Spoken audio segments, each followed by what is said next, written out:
Leitura da Epístola de São Paulo aos Coríntios. Irmãos, acaso não sabeis que no estádio todos correm, mas um só ganha o prêmio? Correi de tal maneira que conquisteis o prêmio. Todo atleta se impõe todo tipo de disciplina. Eles assim procedem para conseguirem uma coroa corruptível. Quanto a nós, buscamos uma coroa incorruptível. Por isso eu corro, mas não sem meta. Eu luto, mas não como quem golpeia o ar. Trato duramente o meu corpo e o subjugo, para não acontecer que depois de ter pregado aos outros, eu mesmo seja reprovado. Sequência do Santo Evangelho segundo São Mateus. Naqueles dias, disse Jesus: de fato, o reino dos céus é como o proprietário que saiu de madrugada para contratar trabalhadores para a sua vinha. Combinou com os trabalhadores 1 denário ao dia e os mandou para a vinha. Por volta da hora terceira, saiu de novo, viu outros que estavam na praça desocupados e disse-lhes: ide também vós para a minha vinha, eu pagarei o que for justo. E eles foram. Por volta da hora sexta e da hora nona, saiu novamente e fez a mesma coisa. Saindo outra vez na 10ª hora, encontrou outros que estavam na praça e perguntou-lhes: por que estáis aqui o dia inteiro desocupados? Eles responderam: porque ninguém nos contratou. E ele disse-lhes: ide vós também para a minha vinha.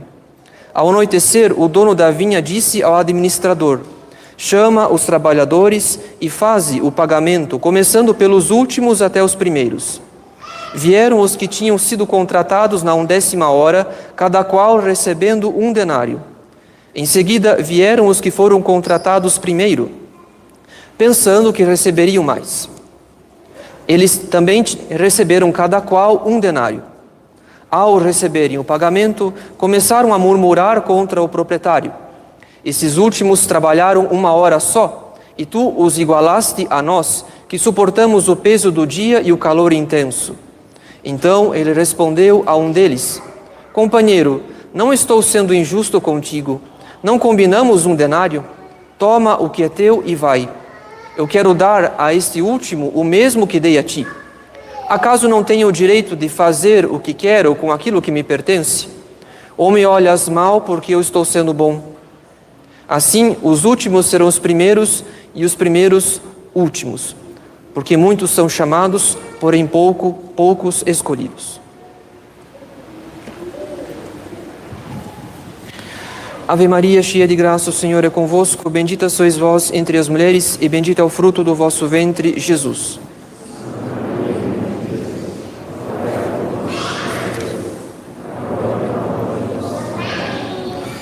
Divino Menino Jesus, Nossa Senhora das Dores, São João Bosco, em nome do Pai, do Filho e do Espírito Santo. Amém. Queiram sentar-se.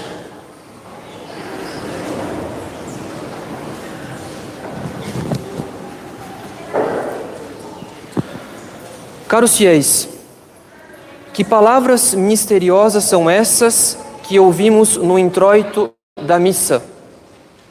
Circumdederunt me gemitus mortis, dolores inferni circumdederunt me. Circundaram-me os vagalhões, isto é, as ondas violentas da morte, as dores do inferno circundaram-me. Quando o rei Davi compôs esse salmo, ele pretendia render graças por todas as vitórias militares que tinha alcançado, no momento em que seu reino se encontrava finalmente pacificado. Então, olhando em retrospectiva, Davi se recorda dos perigosos inimigos que havia enfrentado e diz: circundaram-me os vagalhões, as ondas da morte, as dores do inferno circundaram-me. Isso significa, caros fiéis, que esse salmo de vitória e de ação de graças, colocado na cabeça, no princípio da 70ª, serve para a igreja como uma imagem daquele combate espiritual o mais generoso que em breve travaremos contra os nossos vícios durante a Quaresma. Assim como é uma imagem da vitória que esperamos obter sobre as nossas más inclinações com a chegada do tempo pascal. E como prova da adaptação que a Igreja faz desse texto sagrado ao tempo da Septuagésima, como prova dessa adaptação, nada mais oportuno do que comparar o introito com a coleta da missa. A coleta da missa de hoje, que assim diz: Ouvi, Clemente, nós vos pedimos, Senhor, as preces do vosso povo, a fim de que sejamos livres, para a glória do vosso nome, daqueles males que justamente nos afligem por causa dos nossos pecados. Ou seja, na coleta de hoje encontramos claramente um eco, um reflexo do tema do introito. De um lado, o sofrimento causado pelo pecado. Do outro, a libertação prometida por Deus. Mas isso não é tudo. O sentido mais profundo desse versículo é que a Igreja nos introduz no tempo da Septuagésima não por meio da coleta, ou seja, não por meio de uma oração composta por um autor eclesiástico, como por exemplo São Leão Papa ou São Gregório Papa. A Igreja nos introduz no tempo da Septuagésima não por meio de uma oração composta por um Papa, mas por meio de um salmo, do qual ela empresta alguns versículos para compor o introito. E além disso, ao longo da liturgia da missa, os salmos também servem de matéria para o gradual, o versículo do Aleluia, ou então para o trato, que o substitui, para a antífona do ofertório e a da comunhão. Então, o sentido mais profundo desse versículo é que a Igreja se serve dos salmos como de um tesouro de vida espiritual. Ela dá aos salmos um lugar privilegiado na nossa santificação. E nós, se pretendemos ser católicos, fiéis à tradição, devemos conhecer bem esse lugar de honra, a primazia que a Igreja dá aos salmos, para que assim possamos colher frutos mais abundantes da nossa participação do santo sacrifício da missa. Antes de tudo, caros fiéis, devemos recordar que a missão redentora de Nosso Senhor não se realiza apenas no mistério da sua paixão. Jesus Cristo também nos redime, Ele também trabalha pela nossa santificação e salvação por meio da sua oração. Nós bem sabemos que Nosso Senhor não precisava orar, porque Ele é Deus, Ele é o Verbo encarnado. Porém, se Jesus Cristo quis orar ao longo de sua vida terrena, era por nossa causa, a fim de interceder por nós e nos dar o exemplo da oração. Nosso Senhor rezou não apenas durante os 40 dias no deserto, ou então quando experimentou a agonia do horto.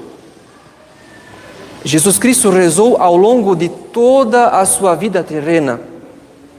Sua oração foi também um hino de louvor e uma ação de graças dirigida ao Pai, como lemos no Evangelho. Graças te dou, ó Pai, Senhor do céu e da terra, porque escondeste estas coisas aos sábios e aos prudentes, e as revelaste aos pequeninos. Além disso, quando Nosso Senhor instituiu o mistério da Eucaristia, os evangelistas não deixam de mencionar que Ele só se retirou do cenáculo após ter cantado os salmos com os apóstolos. Portanto, caros fiéis, parte da missão redentora de Nosso Senhor consistiu em dirigir orações ao Pai. E dentre essas orações se encontra o canto dos Salmos. E como a liturgia não apenas invoca o nome de Jesus, porque ela também continua, ela atualiza a sua presença, a sua ação e as suas palavras. Isso quer dizer que os salmos na liturgia são a continuação da oração de Jesus Cristo. Como a Epístola de São Paulo aos Hebreus declara também: por Ele, isto é, por Jesus Cristo, cabeça da Igreja, por Ele ofereçamos a Deus sem cessar sacrifícios de louvor, isto é, o fruto dos lábios que celebram o seu nome. Então, quando a liturgia dirige a Deus Pai a oração dos Salmos, ela se serve de uma oração que é duplamente sagrada. Sagrada, em primeiro lugar, porque inspirada pelo Espírito Santo, como todo texto sagrado, como todo texto da Sagrada Escritura. Mas também sagrada, em segundo lugar, porque santificada por Jesus Cristo, que recitou os Salmos. Ele que é justamente o sentido daquelas imagens, daquelas figuras contidas nos Salmos. Por exemplo, é Ele, o pastor mencionado no Salmo 22, que nos faz repousar em verdes pastos e que nos prepara uma mesa diante dos nossos adversários, que é a Eucaristia. Se Nosso Senhor quis, em sua vida terrena, recitar os Salmos, isso quer dizer que os Salmos são um tesouro, um verdadeiro reservatório que contém os afetos do coração de Jesus para com o seu Pai. A sua adoração, o seu louvor, as suas súplicas, a sua humildade, a sua pobreza, a sua obediência, a sua caridade. No alto da cruz, no extremo de sua desolação, no ápice dos seus sofrimentos, Nosso Senhor não fez outra coisa senão recitar o versículo de um salmo quando Ele clamou: meu Deus, por que me abandonaste? Assim como as últimas palavras que pronunciou antes de morrer estão encerradas no versículo de um outro salmo: em tuas mãos entrego o meu espírito. Mas além disso, como os salmos contêm os afetos do coração de Jesus, então podemos concluir que eles também servem de escola, de modelo para a oração da Igreja, do corpo místico de Cristo. Isso significa que a cada vez que um salmo louva a ação redentora de Deus para salvar o povo de Israel, nós devemos perceber nesse salmo uma imagem, uma figura das mesmas maravilhas que agora Deus opera em nossas almas. Por exemplo, quando o salmista canta a saída do povo hebreu da escravidão do Egito, naquele magnífico salmo recitado nas vésperas de domingo: quando Israel saiu do Egito, a casa de Jacó do meio de um povo bárbaro, Judá tornou-se o seu santuário, Israel o seu reino. Nós devemos interpretar a saída do Egito, a passagem no Mar Vermelho, como uma imagem do batismo, que nos livrou da escravidão do demônio. E assim como Deus fez do povo hebreu o seu santuário, dando-lhe uma lei e um culto, do mesmo modo é a Igreja de Cristo o seu mais perfeito santuário, porque é nela que se encontra a plenitude da lei e a plenitude do culto. O que quer dizer que somos nós, os batizados, que podemos saborear no Salmo o seu sentido mais profundo, porque podemos vislumbrar na redenção de Israel um espelho da nossa própria redenção. E por fim, os Salmos aproveitam muito bem para toda e qualquer uma das nossas necessidades particulares e individuais. Porque neles encontramos, como diz São Pio X, uma força maravilhosa para estimular as almas ao desejo de todas as virtudes. Os Salmos nos ensinam a ciência da oração, a ciência do amor a Deus, não por meio de raciocínios, não por meio de demonstrações.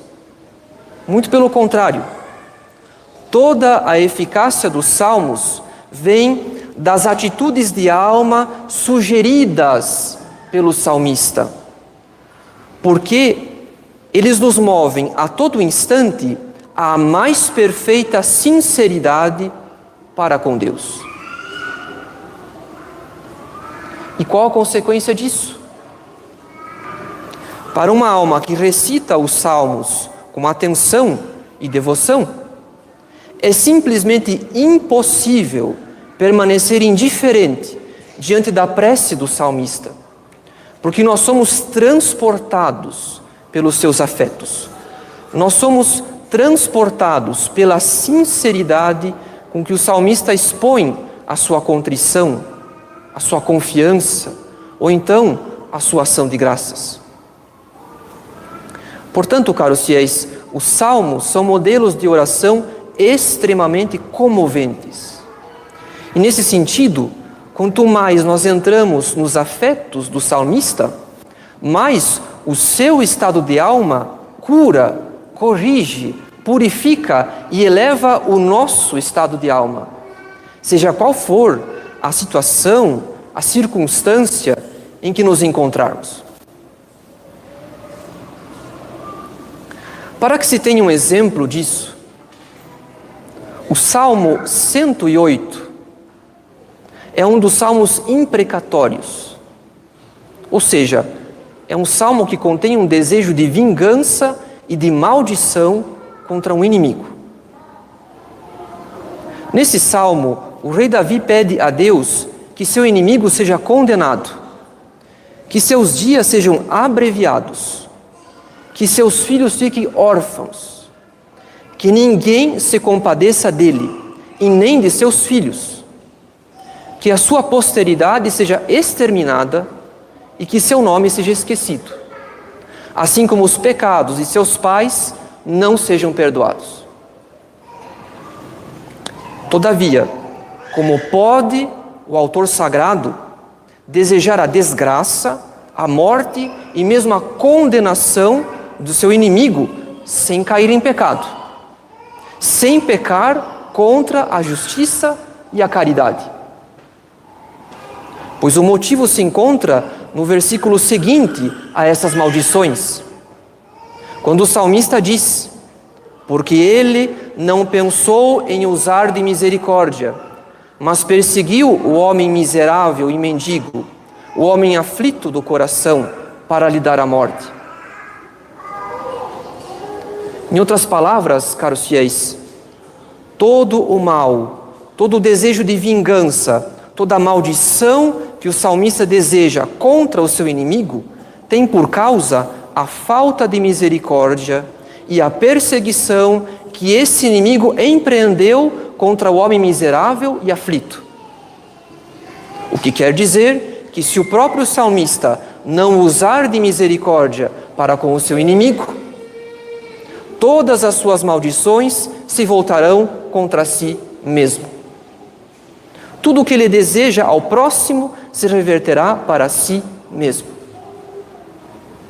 Ou seja, é justamente num salmo de maldição que o Espírito Santo nos ensina a usar de misericórdia para com os inimigos e os perseguidores, a ter compaixão do nosso próximo para não cairmos na indignação do próprio Deus. Isso tudo significa, caros fiéis, que os salmos são uma verdadeira medicina da alma. Eles expõem toda a feiura, toda a malícia do pecado. Eles nos obrigam a confessar a nossa profunda miséria, assim como a nossa extrema necessidade da misericórdia de Deus. Enfim, os salmos são uma escola de oração, um modelo de oração ditado pelo Espírito Santo para curar, para corrigir, para purificar e elevar os nossos afetos, a fim de que a caridade possa reinar em nossa alma.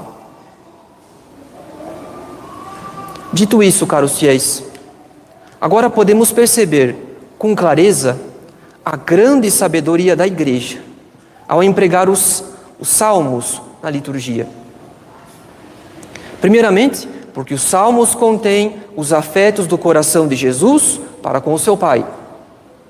Em segundo lugar, porque os salmos são o modelo da oração que a Igreja deve dirigir ao Pai pela mediação de Jesus Cristo em toda circunstância.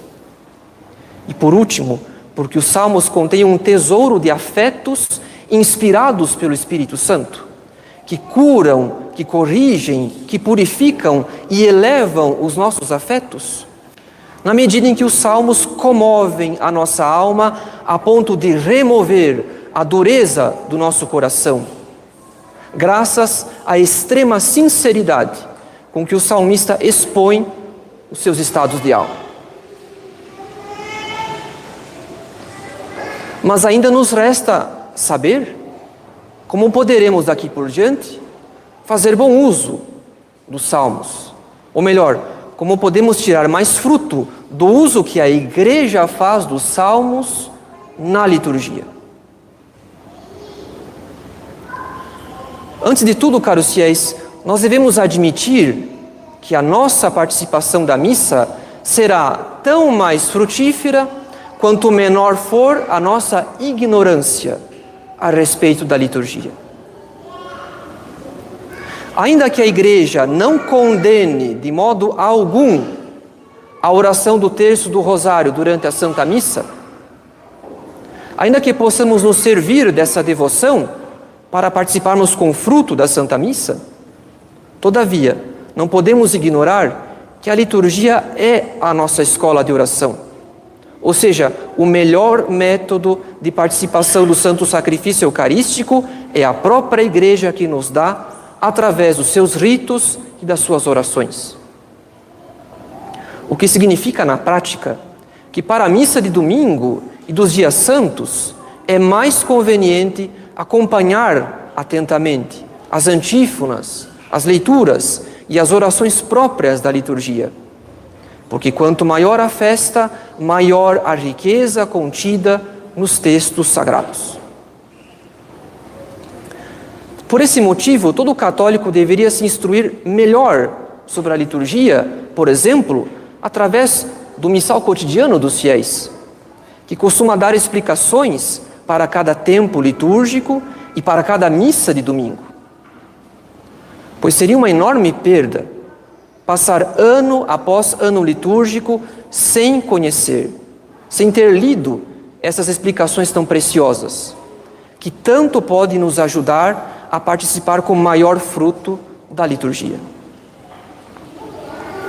E assim, pouco a pouco, nós perceberemos que o introito, o gradual e as demais partes salmódicas da missa geralmente exprimem os afetos próprios da festa ou do mistério celebrado.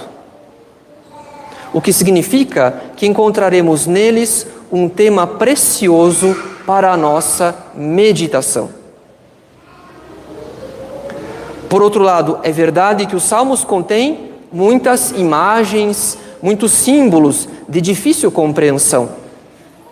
É verdade também que a nossa grande ignorância a respeito do Antigo Testamento não deixa de ser um obstáculo para a meditação dos salmos. No entanto, nós temos uma mestra capaz de guiar-nos com segurança na meditação dos salmos.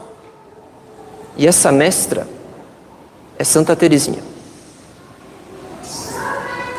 Santa Teresinha renunciou à leitura dos autores espirituais de sua época daqueles teólogos que pareciam tornar a santidade algo praticamente impossível, para permanecer apenas com a leitura dos grandes doutores do Carmelo e a da Sagrada Escritura, sobretudo a dos Evangelhos, nos quais ela percebia o quanto a caridade é o resumo de toda a vida espiritual.